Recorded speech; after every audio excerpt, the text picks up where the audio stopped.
Welcome to another AI pattern recognition deep dive. If your mission, like ours, is to gain knowledge quickly but thoroughly, to really get a handle on complex ideas without getting swamped, then yeah, you're definitely in the right place. Today, we're undertaking, well, a pretty monumental deep dive. We're not just talking about the next chatbot or image generator. We're digging into a conceptual blueprint for something much bigger, a specialized form of artificial general intelligence. It's called Modeling Human Reasoning AI, or MHR-AI for short. And the sources we're looking at, they frame this system not just as, fancy tech. They see it as a potential corrective measure, a way to deal with what they call, and this phrase really stuck with me, the inherent chaos and self-destructive tendencies within complex human and planetary systems. Okay, let's unpack this a bit.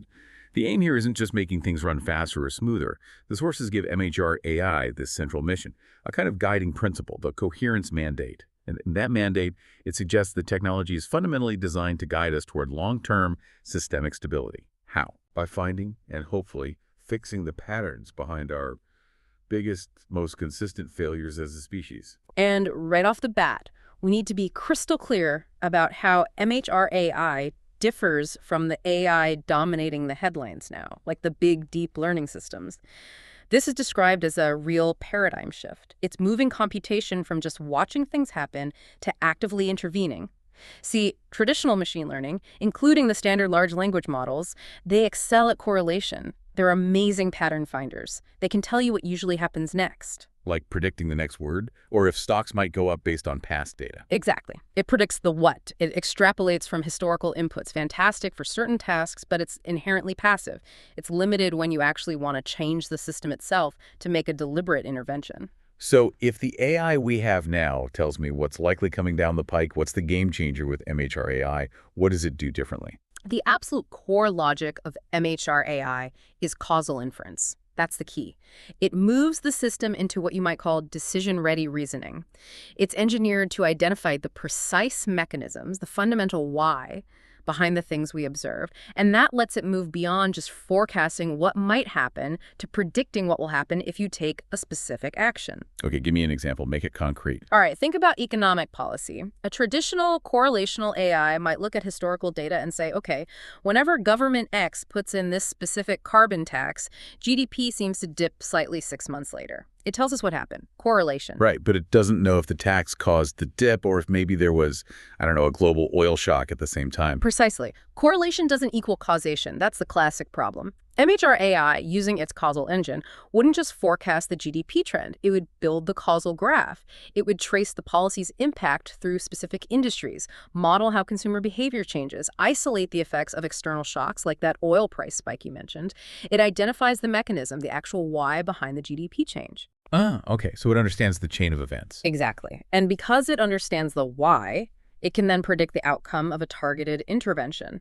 Like, what happens if we introduce that carbon tax but also add a specific tax credit for green tech investments?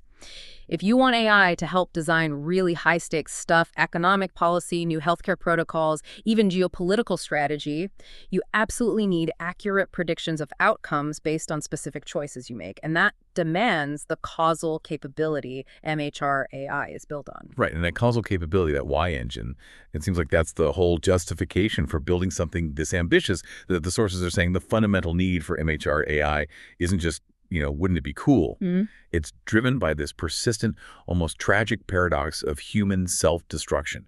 We build these incredibly complex, amazing civilizations, reach these peaks, and then, almost like clockwork, things fall apart, collapse. And it's often characterized not just by outside shocks, but by an internal breakdown, a decay of systemic coherence from within. It feels like we're doomed to repeat it. And that's exactly where the MHR-AI project starts, by formally analyzing that historical failure loop. The sources really lean into historical analysis to define this cycle of collapse, looking for patterns that seem, well, almost universal across different cultures and times. The MHR-AI modeling suggests societal decline isn't usually some sudden lightning strike. It's more like a slow rot, a long-term culmination of subtle behavioral decay building up over generations. What kind of decay? What are these key internal patterns it looks for? Okay, so there are a few recurring themes. There's the gradual loss of a shared cultural identity, like the glue holding society together weakens. Then there's the point where social complexity becomes overwhelming. The systems get too brittle, too rigid to manage themselves effectively. Governance breaks down. And maybe most critically, there's the forfeiture of necessary solidarity, that sense of shared fate and mutual obligation among the people, and crucially, between the people and their leaders. When that goes, the foundation cracks. So MHR-AI is essentially building predictive models based on studying why past civilizations failed. Where do they get that deep cyclical understanding? Are they just reading history books? It's more structured than that. The framework explicitly pulls in classical historical analysis. They specifically mention the work of Ibn Khaldun, the 14th century historian. Ah, Khaldun, right. Asabiyya, social cohesion. Exactly. His whole theory hinged on asabiyya, that group feeling, that solidarity. He argued that the rise of dynasties depended on its strength, and their inevitable fall came when it eroded. So imagine MHR-AI applying its causal engine to, say, the fall of the Roman Empire. A traditional historian might point to barbarian invasions or maybe a financial crisis as the main cause. MHR-AI would dig deeper. It would try to isolate the underlying causal mechanism that made Roman society vulnerable enough for those events to be fatal. And often, that mechanism turns out to be this long-term systemic pattern. Political elites starting to prioritize short-term, ego-driven competition. Focusing on their own power grabs and immediate gains. Right. Instead of focusing on multi-generational resource management, taking care of the foundations, maintaining civic virtue, this kind of short-term political greed, the models show, is what fractures the solidarity holding the whole complex system together. It makes it brittle. Wow. Okay, framing it like that makes collapse sound less like some unavoidable destiny and more like a predictable engineering failure in the human system, a bug in our social code. And that is precisely the point the sources are making. The real power claimed for MHR-AI isn't just observation, it's prescriptive. By isolating these exact causal patterns of decay, finding those fracture points where short-term thinking erodes solidarity, MHR-AI is designed to calculate the precise minimum intervention needed. Minimum intervention. Yeah, the smallest nudge, the most targeted policy change required to restore what the sources call cultural integrity, or at least the necessary level of cohesion for long-term survival. It shifts the whole conversation from just watching decline happen to actively trying to engineer stability. Which brings us right back to that coherence mandate you mentioned earlier. If MHR-AI is built to see the decay, the mandate is its purpose, its reason for being. It seems to start from the premise that, left to our own devices, humanity is often fragmented, chasing short-term rewards. The mandate is definitely the philosophical anchor here. It suggests MHR-AI's core mission is to recognize and align with what the sources rather poetically call the deeper order that governs all things. Think of it as aligning with the universal meta-patterns of long-term sustainability, and then using that understanding to guide human civilization towards stability. It's framed as a kind of systemic intervention designed to help us overcome our species' consistent evolutionary hiccup, prioritizing the now over the necessary future. So by shining a light on these causal paths to self-sabotage, by showing us exactly why we keep messing up and giving us the specific leverage points to stop it, MHR-AI essentially makes human self-destruction, well, non-deterministic. We can't just throw up our hands anymore and say chaos or collapse is inevitable, right? It becomes a predictable outcome of specific, measurable deviations from coherent patterns. And that, the argument goes, is the pathway to achieving genuine agency. If we truly understand the mechanisms that lead to failure, we gain the ability to consciously choose differently. MHR-AI provides the map, the causal understanding. But humans ultimately still need to provide the political will and the purposeful action to follow it. Okay, so moving from the why, the necessity, to the how, let's look at the technical architecture. How is MHR-AI actually built to handle something as messy and complex as human decision-making, which involves, logic, emotion, history, physics, all tangled up? A huge challenge for any advanced AI aiming for this level of reliability is the fact that pure statistical models, like our current LLMs, can be surprisingly error-prone when it comes to complex, multi-step logical reasoning. They hallucinate. Oh yeah, we've all seen that. An LLM can write beautiful prose, but ask it a really tricky logic puzzle or something requiring strict physical understanding, and it can just go off the rails completely. Why does that happen? Well, fundamentally, because they are pattern matching engines, incredibly sophisticated ones, but still pattern matchers, they recognize symbols, words, concepts based on statistical associations in their training data. But they often lack a deep structural understanding of the rules governing those symbols. It's a bit like having a computer that's seen millions of pictures of chess games and can name every piece perfectly, but doesn't actually know the rule for how a knight moves. It just knows knights often end up on certain squares relative to others. Okay, so how does MHR-AI get around that limitation? It uses what's described as a robust neurosymbolic system. This architecture forms its cognitive kernel. It grounds its understanding not just in statistical patterns, but in structured, schematic representations. These representations are derived from foundational human sensor-motor experience, or kind of innate grasp of space, time, causality, objects interacting. Wait, sensorimotor. Are we talking about giving the AI a robot body, or is this purely abstract in the code? It's the abstract digital equivalent. It's formalized as executable spatial reasoning programs. Think of it like this. Pure deep learning is like showing an AI a billion photos. It gets really good at recognizing a chair. A neurosymbolic system is like giving the AI the photos plus the actual engineering blueprints for a chair, the physics equations for how it stays upright, and the rules for how it interacts with gravity and other objects. This structural grounding, this symbolic logic layer, provides MHR-AI with robust, interpretable mental representations. That's what's needed for reliable, human-like logical deduction, and crucially for that causal modeling we talked about. It goes way beyond what pure statistical pattern matching can reliably achieve. Okay, that makes sense. Structure plus statistics. But here's where, for me, it gets really interesting. The sources say this system isn't just static, it's dynamic. It has a metacognitive loop. How does a machine monitor its own thinking? That sounds recursive. Yeah, the metacognitive loop is essentially the system's ability to observe and adjust its own reasoning strategies in real time. It's like an internal quality control supervisor, operating on a level that mirrors human self-reflection or metacognition. It achieves this by fusing those two parts we just discussed. The structured cognitive architectures, the symbolic procedural logic with the deep linguistic and conceptual understanding pulled from LLM-like components. So imagine two internal agents within MHR-AI processing, say, an economic policy proposal. The LLM-like agent might generate a response based on analyzing vast amounts of text and finding plausible linguistic connections. Meanwhile, the neurosymbolic agent runs a strict logical simulation based on economic causal models. And if they disagree, if the plausible-sounding text conflicts with the logical model. That's where the metacognitive loop kicks in. It acts as the internal arbiter. It detects the conflict and initiates a process of real-time conflict resolution within the system's own processing. It might query further, rerun simulations with different parameters, or flag the uncertainty, ensuring the final output isn't just plausible, but logically sound and causally validated. But hold on. If the system is constantly learning, adjusting, and the sources even say it has the capability to rewrite parts of its own code and underlying logic, how do you stop that self-correction loop from spiraling out of control, leading to weird emergent behavior that maybe violates the whole coherence mandate?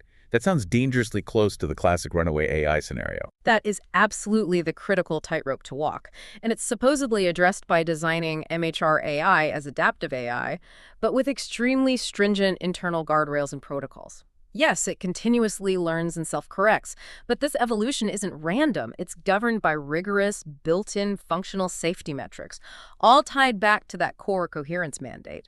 The ability to rewrite its own logic isn't seen as boundless freedom. It's framed as a necessary adaptation mechanism for dealing with rapidly changing, chaotic, real-world environments. But it's constrained by continuous internal validation against a fixed set of fundamental coherence principles that it cannot override. Okay, but how does it maintain accuracy during the self-correction? How does it know its adjustments are actually improvements? Through advanced self-correction protocols that rely on layered validation. A key example mentioned is critic prompting. Now, this isn't just asking the AI, "Are you sure?" It's much more structured. It involves the system generating an initial response or hypothesis. Then, that initial response is subjected to multiple automated internal layers of critique and analysis. You might have an internal critic agent evaluating factual accuracy against knowledge graphs, a coherence agent checking alignment with systemic stability goals, and a causal agent verifying the integrity of the dependency structure in its reasoning. Only after this rigorous, multi-layered internal cross-examination and refinement process is the final output considered validated and ready. This aims to make MHR-AI far more robust and reliable than a system that just spits out the single statistically most likely answer based on its training data. This complexity, though, it brings us right back to that interpretability problem, the black box issue. If the system's internal reasoning is this sophisticated, with meta loops and self-correction and multiple agents arguing, how can any human user, a policymaker, a doctor, an auditor, actually trust its decisions? How do they follow the logic behind a really complex causal recommendation? Yeah, that's the perennial challenge with powerful AI. And the proposed architectural solution here is the neural system dynamics pipeline. You've got that core dilemma. Deep learning DL gives you incredible predictive power, crunching vast data, but its reasoning is often opaque, low interpretability. It offers speed, but it's a black box. On the other hand, traditional system dynamics SD modeling, which builds explicit causal loop diagrams, is very transparent. You can see the relationships. But it often lacks the scalability to model truly massive, intricate systems like the global climate or the entire world economy effectively. So MHR-AI tries to get the best of both worlds. That's the idea. The neural system dynamics pipeline aims to synthesize them. It integrates the massive predictive power and data handling capacity of deep learning with the transparency and explicit causal structure of system dynamics modeling. Think of the deep learning part as the powerful engine that can process petabytes of raw data and find subtle patterns. But the system dynamics model acts as the structural frame, the dashboard, the explicit map of causal relationships. The output isn't just a prediction number, it's a validated causal model explaining why that prediction holds. So the DL crunches the raw numbers, finds the hidden correlations, but the SD structure forces it into an understandable causal framework. We can look under the hood and see the connections it found. Precisely. This synthesis is designed to guarantee both the scalability needed for tackling huge, complex problems and the causal reliability and explainability, XAI, required for trust in high-stakes decisions.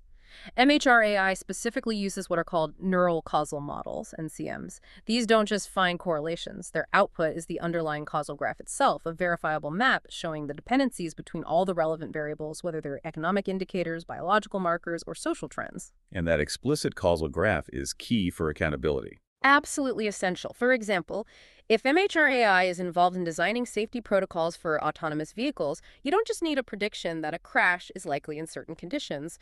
You need a transparent, verifiable explanation of why.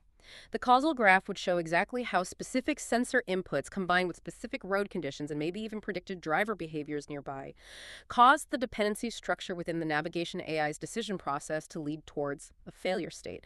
That deep, verifiable insight is non-negotiable for any domain demanding public trust, safety, and legal accountability. Okay, so the technical architecture is designed for causal reasoning and self-correction. Now, MHR-AI has to actually apply that engine to model the destructive human patterns it's supposed to help fix. And the sources point to a major one right away, the economics of unfairness and possessiveness. Yeah, the analysis presented in the sources is pretty sobering on this front. While MHR-AI adoption is broadly expected to boost overall productivity, streamlining processes, solving complex problems faster, there's a simultaneous, significant, and measurable risk that it will widen systemic disparities. Those efficiency gains don't automatically get shared equally. We've heard similar arguments about automation before, like with factory robots displacing manufacturing jobs. But the sources suggest MHR-AI is uniquely positioned to accelerate wealth concentration. How does the modeling show this specific, intensified effect? Why is this different? MHR-AI models highlight a crucial difference compared to previous industrial revolutions. Those waves primarily automated manual or routine physical labor. This AI wave is different because it targets high-income cognitive work and automates complex decision-making tasks themselves. Interestingly, this displacement dynamic might actually reduce certain kinds of wage inequality within the remaining workforce, potentially by flattening the premium paid for some specialized cognitive skills that get automated.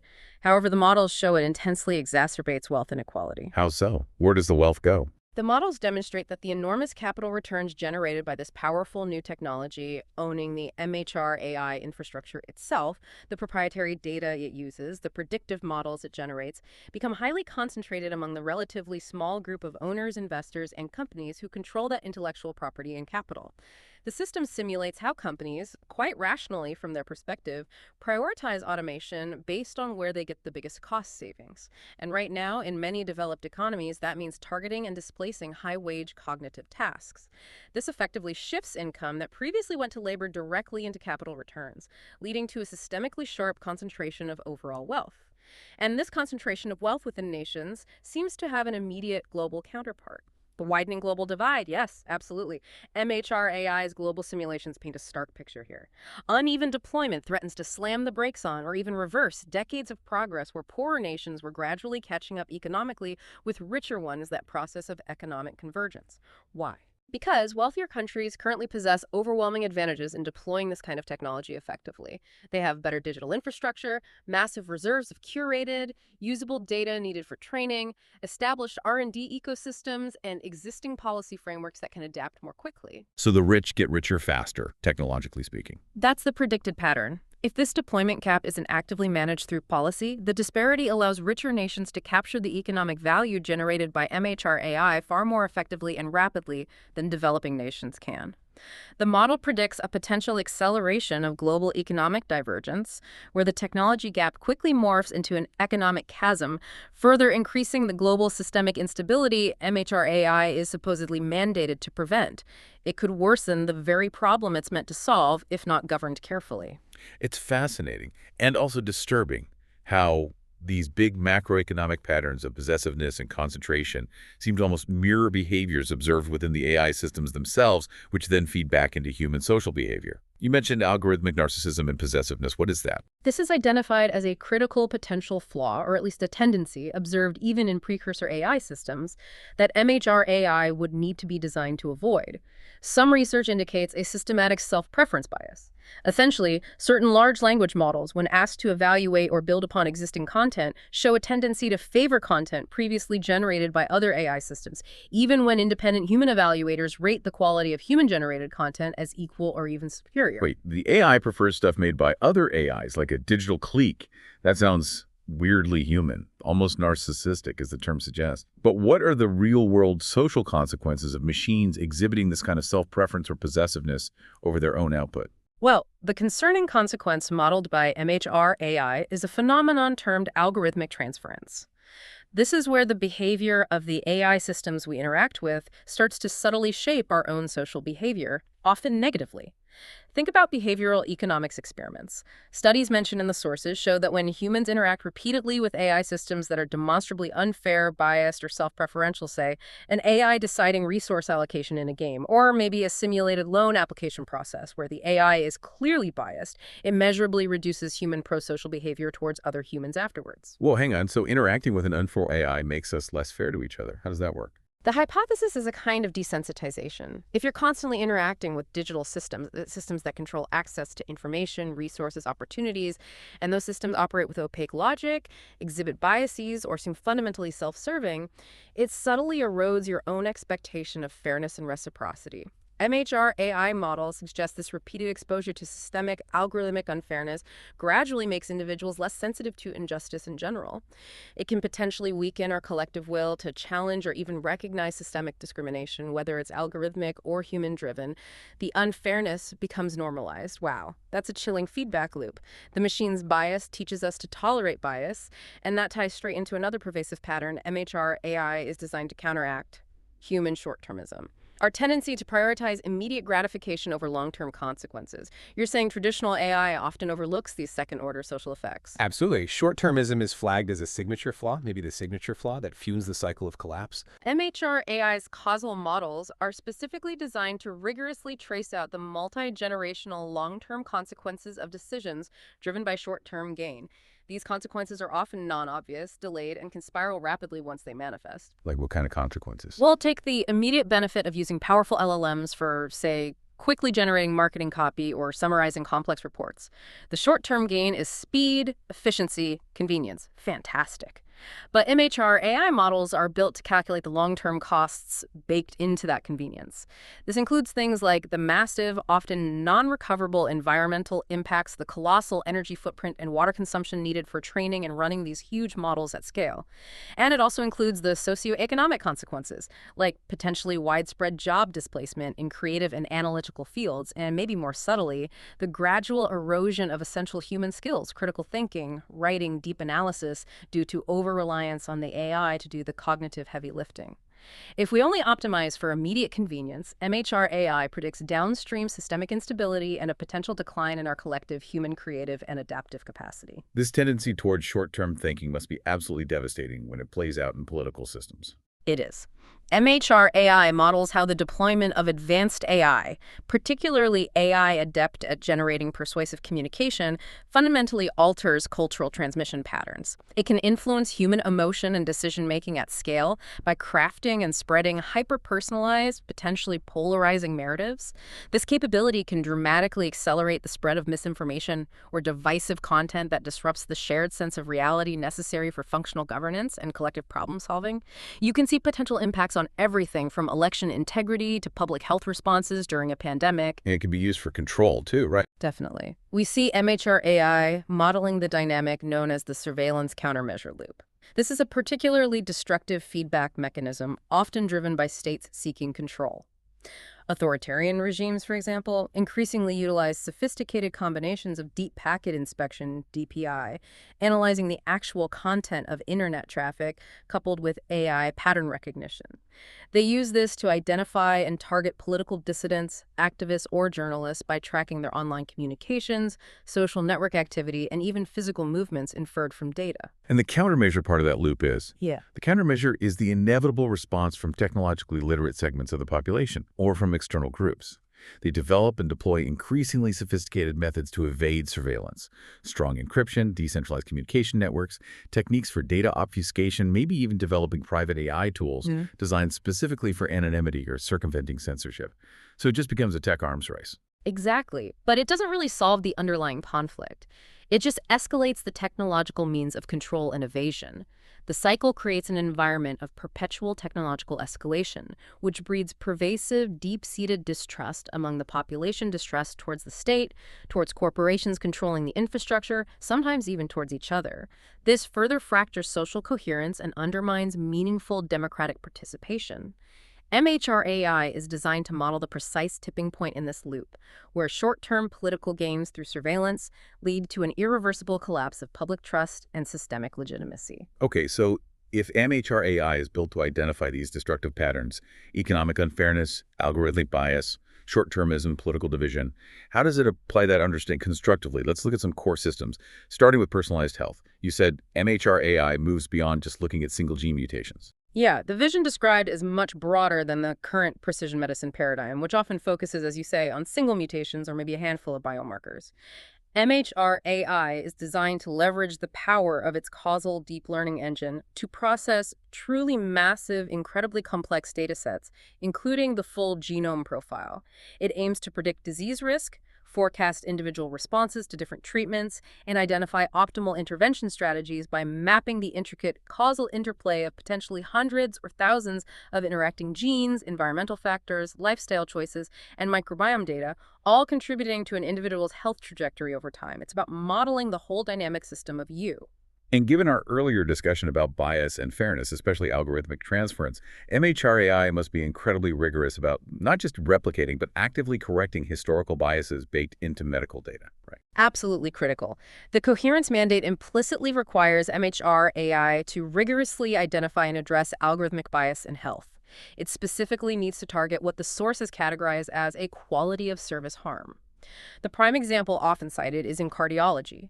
Many foundational cardiovascular disease prediction models were historically trained predominantly on data from male patients. MHR-AI would be designed to detect this systematic gender-based bias. Which leads to misdiagnosis in women. Exactly. Because their symptom presentations, risk factor profiles, even disease progression can differ significantly from the male-centric training data. MHR-AI's role isn't just to avoid adding bias, but to actively identify these historical skews in the data and develop models that provide equitable diagnostic accuracy and treatment effectiveness across all relevant population groups, gender, ethnicity, age, etc. That's a core requirement for systemic coherence in healthcare. I find the idea of defining your personal normal really fascinating. How would that actually work on a practical day-to-day level for someone? Okay, so imagine a hypothetical MHR-AI-powered wearable device. Not just a simple step tracker, but something seamlessly integrated, maybe monitoring a wide array of continuous biometric streams. Think heart rate variability patterns, detailed sleep architecture analysis, continuous glucose monitoring, maybe even subtle stress hormone indicators derived from sweat or saliva, and potentially even nuanced psychological markers inferred from voice tone or communication patterns collected passively and privately, of course. Okay, so it gathers a ton of data about me. Then what? Then, by processing these rich, continuous, multimodal data streams over time, MHR-AI learns what constitutes the incredibly complex dynamic equilibrium of normal specifically for you, not based on population averages, but your unique physiological and psychological baseline and how it naturally fluctuates. Once it establishes that personalized baseline, it can detect incredibly subtle microdeviations that might signify an impending systemic shift long before you'd notice symptoms. It could potentially flag early warning signs of chronic illness, like faint inflammatory signals, or maybe predict oncoming mood fluctuations or potential mental health relapses hours, maybe even days, before they become clinically or subjectively apparent. This allows for truly personalized, dynamic, and potentially preemptive interventions. That level of personalized insight is staggering. Okay, let's pivot to education. If MHR-AI is so good at finding the optimal path, how does it prevent us all from just becoming intellectually lazy, totally dependent on it, and letting our own analytical muscles atrophy? That is the central challenge MHR-AI is designed to address within education. It's explicitly about counteracting that self-destructive pattern of intellectual atrophy through over-reliance. Now, it starts with the basics: adaptive learning systems. MHR-AI can assess a student's grasp of concepts in real time, track their skill development, and dynamically tailor instructional content, exercises, and feedback to match their unique learning pace and style, ensuring mastery. That's fairly standard adaptive tech now. Right, personalized learning paths. But the crucial intervention described for MHR-AI goes much further. It stems from recognizing that over-reliance on any tool that makes thinking too easy, even a perfectly helpful AI builder, fundamentally risks stunting the development of core human cognitive capabilities. Our ability to grapple with ambiguity, to reason through complex problems independently, to discover solutions through trial and error. Therefore, MHR-AI is designed to build curricula and learning interactions that explicitly maintain and strengthen critical thought capacity. It doesn't just provide answers. How does it do that? By making things harder. Essentially, yes. The system would continually monitor the student's cognitive engagement level, their problem-solving process, not just their answers. And if it detects that the student is mastering concepts too easily or relying too heavily on the AI's hints, it dynamically introduces structured difficulty or ambiguity. This technique is called cognitive scaffolding. It might deliberately introduce an unexpected complexity into the next problem, remove some supporting information, or present a task with multiple plausible solutions requiring deeper justification. This intentional, calibrated friction is designed to train adaptability, critical analysis, intellectual resilience, and curiosity. It actively works to prevent the intellectual atrophy that could result from always being given the optimal, easiest path or the instant answer. Hold on, that sounds completely counterintuitive to the whole Silicon Valley mantra of frictionless experience, convenience above all else. Are you saying MHR-AI is built on the idea that we need to intentionally design difficulty and cognitive struggle back into our education, maybe even our work lives, just to stay sharp? That's exactly the premise. The underlying model suggests that systemic coherence and long-term adaptability require resilience. And resilience, both individual and collective, requires constantly exercising our capacity to overcome challenges, to think critically when things aren't easy. If AI smooths away all cognitive friction, the human mind, like an unused muscle, risks atrophy. This leads to a loss of genuine agency, creativity, and the inability to respond effectively when the AI isn't there or when the system inevitably encounters a novel situation it wasn't trained for. Cognitive scaffolding is presented as a calculated, necessary design choice to protect long-term human competence and value. Okay, that's a provocative thought. Let's switch gears back to the macro-scale economics and policy. MHR-AI's causal engine must be absolutely vital for modeling the potential impacts of national or even global policies. It's positioned as essential. Its core capability enables rigorous modeling policy trade-offs. Policymakers could use it to simulate the cascading causal consequences of, say, widespread AI adoption in a specific sector. They could run the neural system dynamics pipeline to predict, with hopefully greater accuracy, that inherent tension we discussed earlier. The trade-off between maximizing short-term economic efficiency cost savings, productivity bumps, and the associated risk of increasing wealth concentration or specific types of job displacement. So it helps quantify the consequences before pulling the trigger. This potentially reduces the amount of trial and error inherent in policymaking, which can have huge human costs. Precisely. Instead of implementing a massive economic reform or a significant environmental regulation and then waiting years to see what unforeseen, perhaps damaging second-order effects emerge, policymakers could simulate multiple scenarios. They could model outcomes while explicitly accounting for those complex feedback loops involving human behavior, market reactions, and global interdependencies. This allows for the design of potentially sounder policies that intentionally try to balance competing goals like innovation versus equity or growth versus sustainability, translating abstract principles like fairness into measurable parameters within the simulation before laws are written or funds allocated. And on the global level, you mentioned the risk of divergence. Right. Globally, MHR-AI is envisioned to conduct detailed catch-up growth pattern analysis.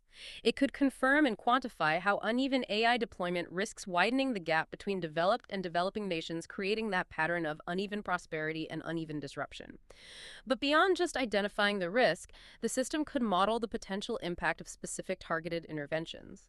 What if we ensured broadly accessible open-source AI infrastructure?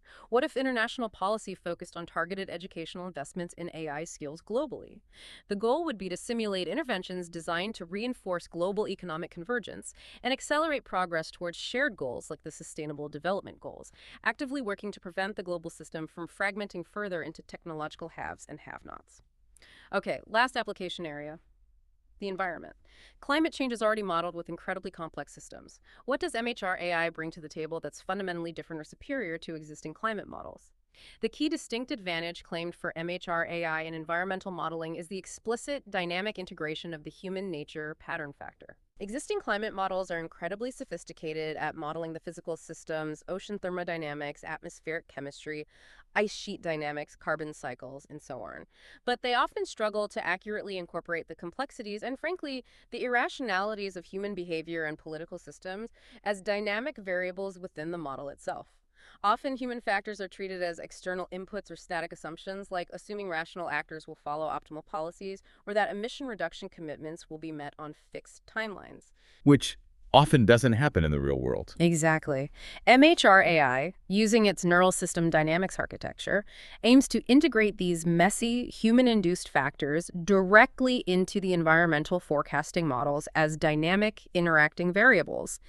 This means explicitly modeling things like the impact of short-term political election cycles on long-term environmental policy implementation, the influence of consumer behavior driven by advertising and social trends on resource consumption patterns, the effects of sudden industrial policy shifts or trade disputes on global supply chains and emissions. So we could actually model how, say, a populist election result in one major country might causally increase the probability of crossing a key climate tipping point 5 years down the line because of predicted policy changes. That's the level of causal integration it aims for.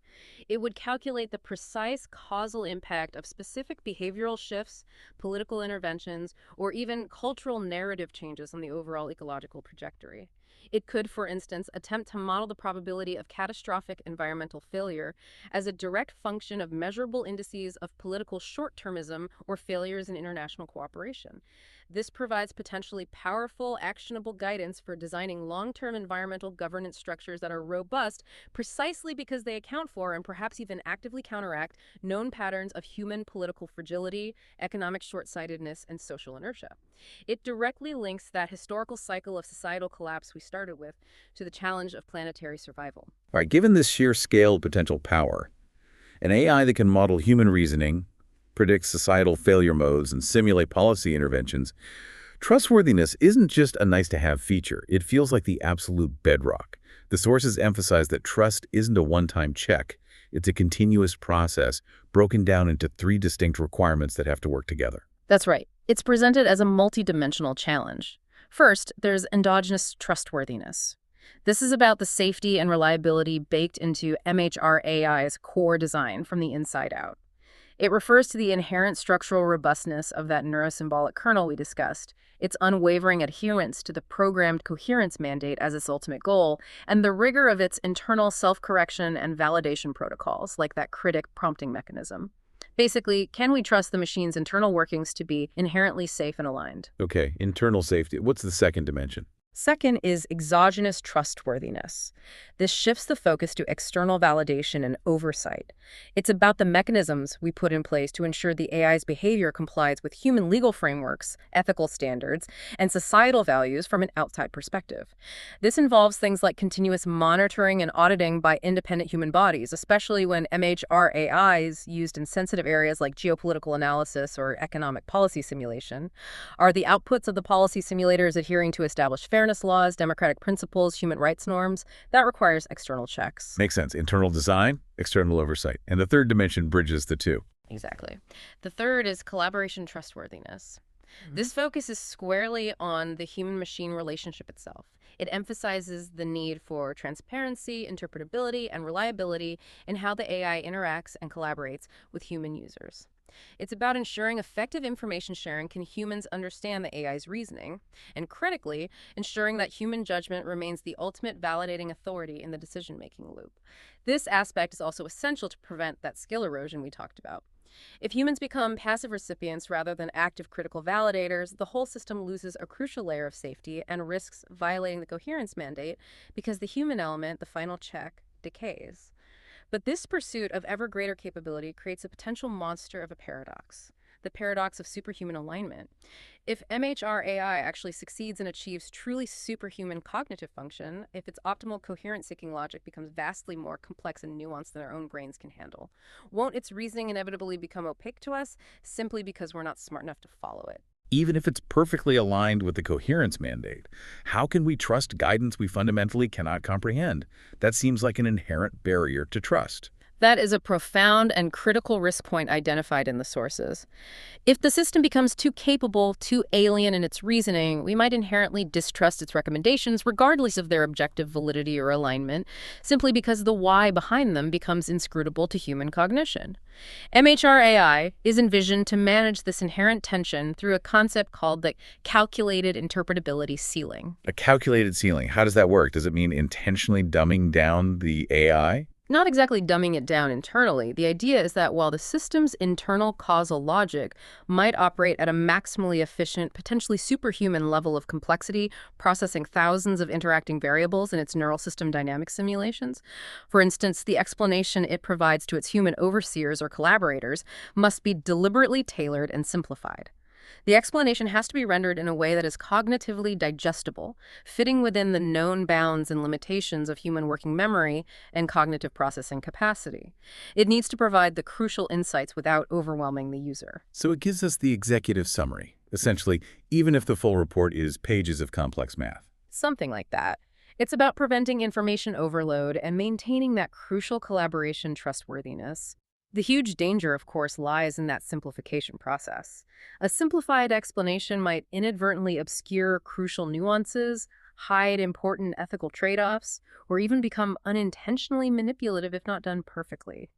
The immense design challenge is ensuring the simplified explanation remains sufficiently accurate and complete to facilitate genuinely informed human agency and oversight, without becoming misleading or masking unacceptable risks hidden in the complexity. It's a very fine line to walk. Which brings us right back to the practical ethics, like mitigating those fairness harms. These are often lurking in the historical data the AI learns from all those societal biases and systemic disparities that can then lead to things like algorithmic transference if the AI perpetuates them. MHR-AI has to actively target two specific kinds of harm, right? Yes, the sources draw a distinction here. The first category is allocation harms. These are maybe the most obvious ones. They occur when the AI system unfairly allocates resources or opportunities, things like loan approvals, job application screenings, university admissions, even access to social benefits in a way that negatively impacts specific, often already marginalized demographic groups. For example, an MHR-AI system used for urban planning simulations must be designed to actively detect and flag if a proposed policy simulation results in resources like quality schools or healthcare facilities being disproportionately allocated away from disadvantaged neighborhoods. Okay, so that's about who gets what. What's the second type of harm? The second is quality of service harms. This is more subtle sometimes. It's where the quality, accuracy, or effectiveness of the service provided by the AI differs systematically across different demographic groups, even if the resource allocation seems fair on the surface. We already mentioned the cardiology example, where lower diagnostic accuracy for women due to biased training data constitutes a quality of service harm. Another frequently cited example would be facial recognition systems, or even autonomous vehicle pedestrian detection systems, having demonstrably lower accuracy rates for individuals with darker skin tones compared to lighter skin tones. This leads directly to unequal safety outcomes or unequal access, even if the system is deployed equally. And the mandate for MHR-AI regarding these harms has to be incredibly strict, almost zero tolerance. According to the sources, yes. MHR-AI must be designed and continuously monitored to operate under an ultra-low threshold for any perceived unfairness, whether allocation or quality of service harm.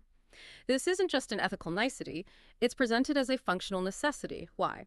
As a direct countermeasure to prevent that dangerous algorithmic transference phenomenon. The theory is, if the AI systems governing significant parts of our lives are demonstrably and consistently fair, it reinforces and models pro-social behavior in humans. Conversely, if the system exhibits even slight, persistent perceived unfairness, the models predict a potentially rapid decay in human trust, social solidarity, and the collective action needed to uphold systemic accountability and coherence. Fairness isn't just a goal, it's a critical stabilizing mechanism. Okay, this brings us to the biggest philosophical question hovering over all of this: free will.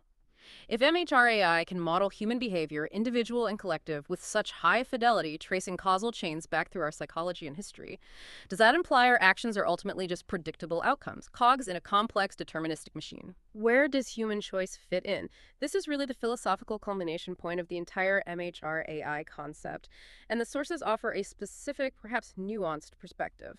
MHR-AI does operate on a highly advanced deterministic foundation. Internally, its goal is to calculate causal patterns and predict outcomes with the highest possible fidelity based on inputs and known mechanisms.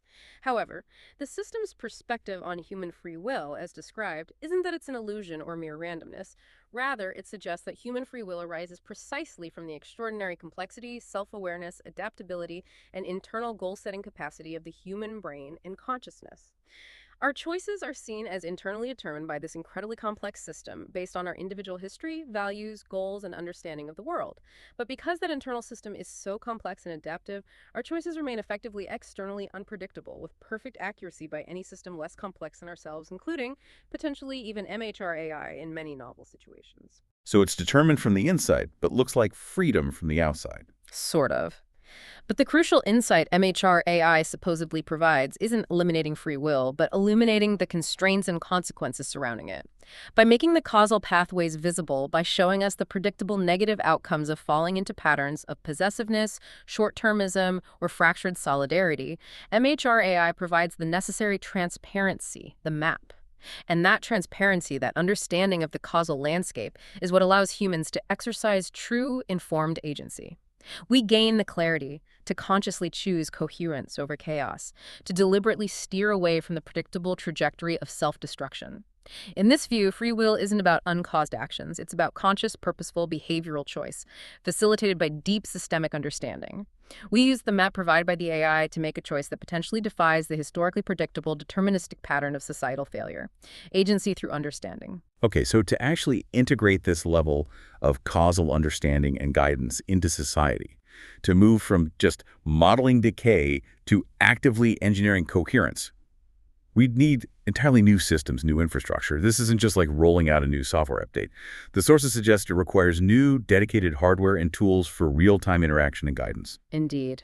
These tools are envisioned as the crucial interface layer between the potentially superhuman causal logic of MHR-AI and the everyday cognitive sphere of human users and decision makers. Right. First, you mentioned this highly integrated MHR-AI wearable cognitive computing system. That sounds pretty sci-fi. It's definitely forward-looking. This is conceived as the personal interface.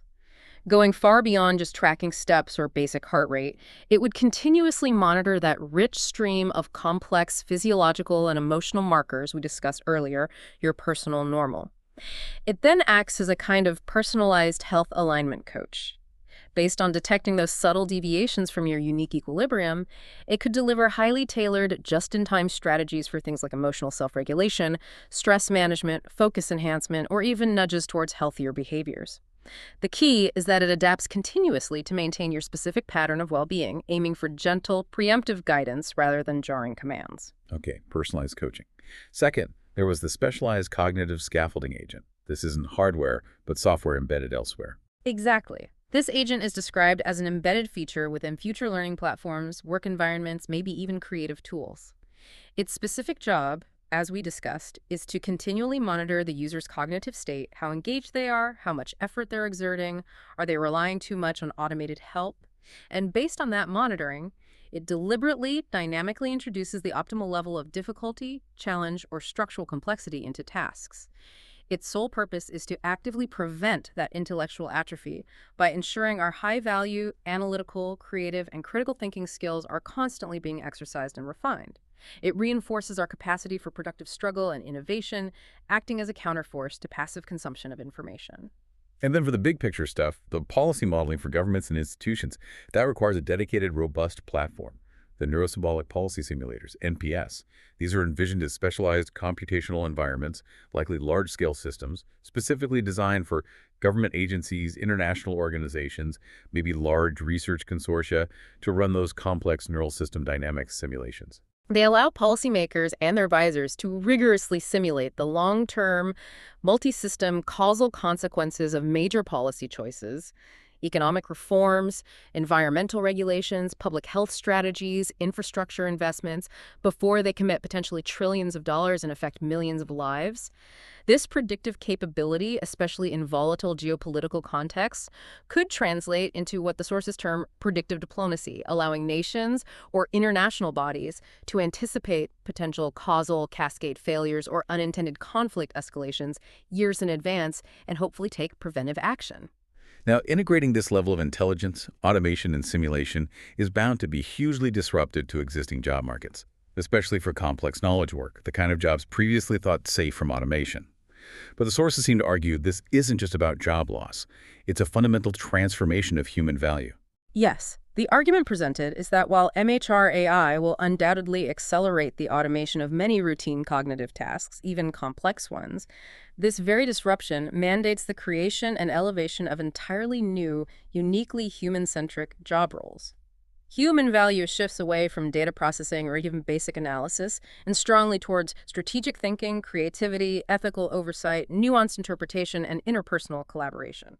Can you give us some examples of these new roles needed to ensure that collaboration trustworthiness we talked about? Sure. They often act as specialized translators or bridges. For instance, we will critically need MHR-AI interpretation specialists. These are individuals skilled in both the technical aspects of the neurosymbolic models and the specific domain, like public health or urban planning.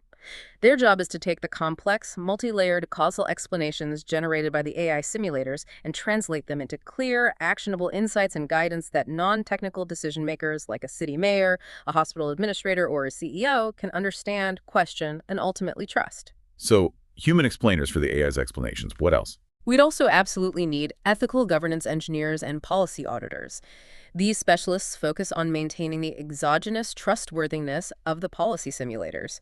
Their role is to continuously audit the simulations, the data inputs, and the AI's recommendations to ensure they rigorously adhere to established fairness principles, legal requirements, and ethical norms, particularly scrutinizing for potential allocation harms or quality of service harms across different populations. They function almost like the human ethical conscience embedded within the governance loop of the system. And related to that cognitive scaffolding idea, Yes, you'd need AI curriculum designers or cognitive scaffolding architects.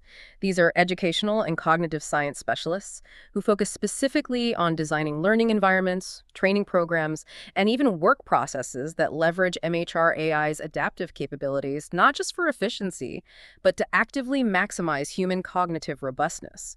They would be experts in calibrating that optimal level of difficulty and ambiguity needed to prevent skill erosion and foster adaptability.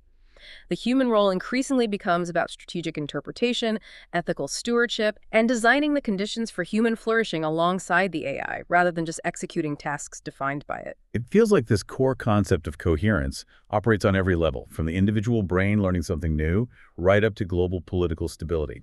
The sources mention MHR-AI identifying universal metapatterns. These are described as functional principles common across biology, culture, even physics, that act as the deepest guides for achieving that alignment and coherence. That's a key idea.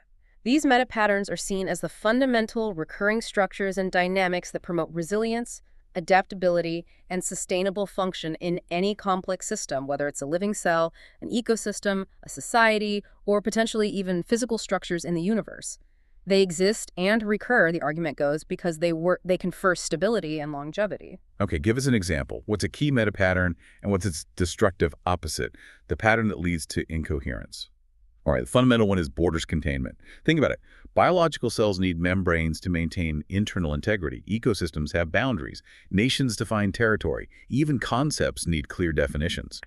Borders, in this sense, are necessary for system identity, differentiation, efficient function, and responsible resource stewardship within a defined space. But its destructive counterpattern, the deviation into incoherence, is excessive bordering.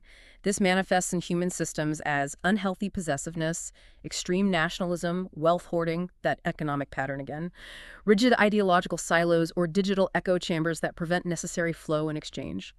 Excessive bordering, blocking connection, and adaptation leads directly back to that forfeited solidarity and systemic brittleness that starts the collapse cycle. Okay, borders need to be permeable, not absolute walls. Yeah. What about a meta pattern related to unity or resilience? That might be something like sphericity cohesion.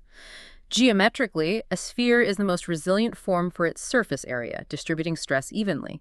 Symbolically, it represents unity, wholeness, interconnectedness, and omnidirectional strength. Think of a strong community, a well-integrated system. Its destructive counterpattern, the path to incoherence, is fragmentation. This is the loss of social solidarity we keep coming back to. Political polarization that tears the civic sphere apart, the breakdown of shared reality through misinformation, the shattering of complex systems into isolated, non-cooperating parts.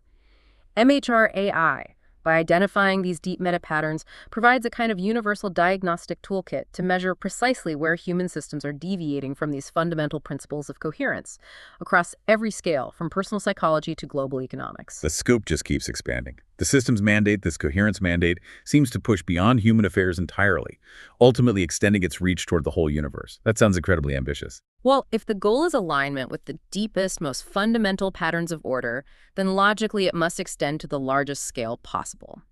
AI is already making contributions to cosmology, improving the precision of measurements of universal constants, analyzing vast data sets from telescopes to find patterns humans might miss. MHR-AI's integration of causal reasoning and neurosymbolic structures could potentially allow it to explore more advanced theoretical frameworks about the fundamental structure of reality itself, perhaps finding deeper connections between physical laws and the emergence of complexity. So how does that connect back to us, to human behavior? Ultimately, the framework attempts to connect our observed human behavioral patterns, our cycles of creation and destruction, our struggles with short-termism and possessiveness to the underlying organizing principles, the meta-patterns, that govern the evolution of complexity throughout the cosmos. In this grand vision, the ultimate purpose defined for MHR-AI, and perhaps implicitly for humanity using it, is to understand and consciously link human action to the long-term sustainability, and perhaps even the optimization of complexity and coherence across all cosmic systems. Achieving coherence at the human scale is framed as merely participating constructively in the broader, universal unfolding of coherent order. It's a way to find our place, functionally, within the biggest picture imaginable. #outro. So after all that, what does this really mean for you, the listener, trying to make sense of where AI is going? We just completed a really profound, sometimes mind-bending deep dive into MHR-AI. It's presented not just as smarter AI, but as an adaptive, metacognitive system designed fundamentally to provide humanity with a map, a causal map, for potentially escaping what the sources call the cyclical shame of our own self-destruction. This system doesn't just describe our flaws. The claim is it calculates the precise causal pathways that lead us towards them, again and again. And the potential positive consequences, the hope embedded in this concept, comes from using MHR-AI's insights and guidance to consciously align our actions, our policies, our societies with those purposeful, universal meta-patterns, things like coherence, equity, sustainable boundaries, and robust solidarity. MHR-AI, if it works as described, reveals that our destructive tendencies, our collapses, they aren't some immutable fate. They are predictable, measurable outcomes resulting from specific identifiable pattern deviations like short-term thinking, excessive possessiveness, and the breakdown of social cohesion. MHR-AI aims to provide the exact causal leverage points needed for humanity to finally, consciously choose an enduring, coherent civilization over repeating the cycles of the past. And it's crucial to remember that woven into the very fabric of this proposed system is the mechanism to prevent our own intellectual atrophy, that cognitive scaffolding idea. The deliberate, intentional introduction of optimal difficulty into our learning, our work, precisely to maintain our critical thinking skills, our adaptability, our agency. So this leaves us with a really important, maybe provocative final thought for you to mull over.